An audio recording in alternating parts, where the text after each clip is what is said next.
1300 hours, Pakistan Standard Time. Assalamu alaikum. This is Radio Pakistan. The news read by Hassan Gilani. First, the headlines.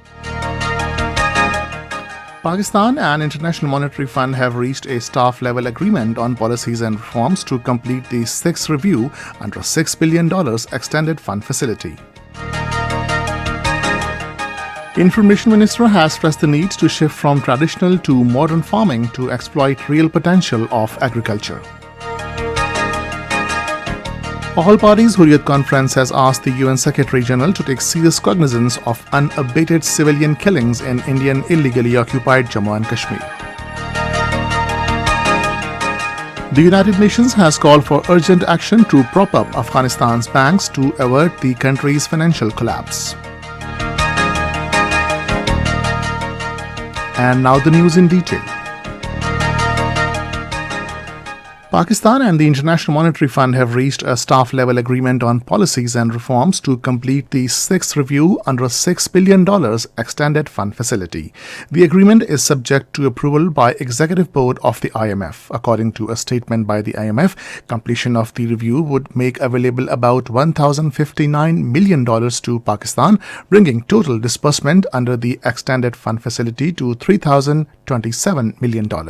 This will help unlock significant funding from bilateral and multilateral partners.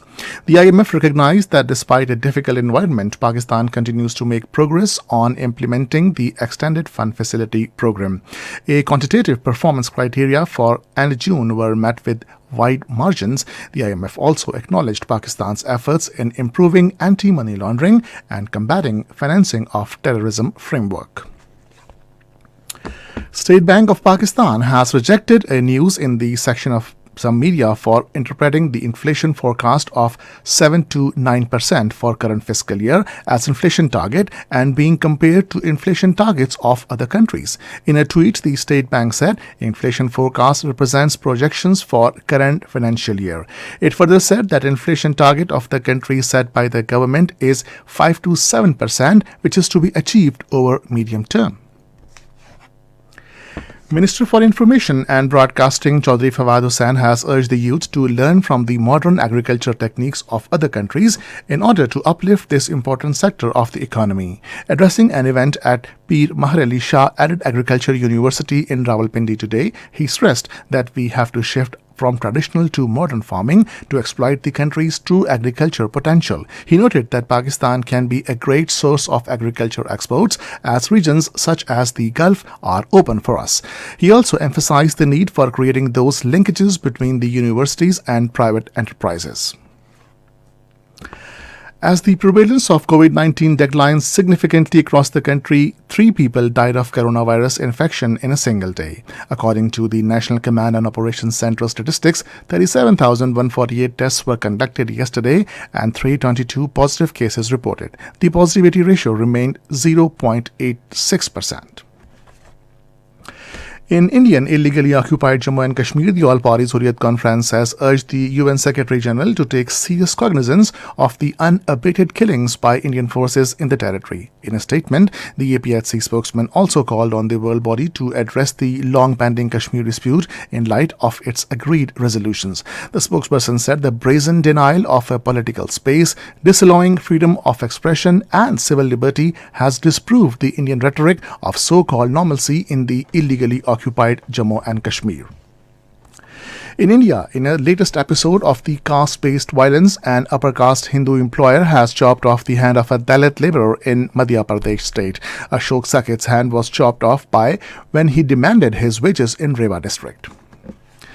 The United Nations has called for urgent action to prop up Afghanistan's banks and avert the country's financial collapse. A report on Afghanistan's banking and financial system by the UN Development Programme has warned that a spike in people unable to repay loans, lower deposits, and a cash liquidity crunch will not only have a colossal economic cost but also dire social impacts. The report proposed that coordination with the international financial institutions with their extensive experience of the Afghan financial system would be critical to this effect. The United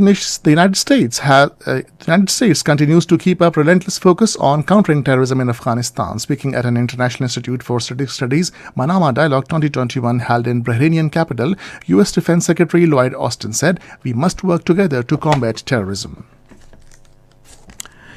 In the third and final T20 cricket match against Pakistan at Dhaka, Bangladesh were 2 for no loss in 1 over a short while ago. Earlier, Bangladesh won the toss and chose to bat. Pakistan lead the series 2-0. And this is the end of the news. For more news and analysis, log on to our website radio.gov.pk and also watch live video streaming of our bulletins on the link facebook.com/Radio Pakistan.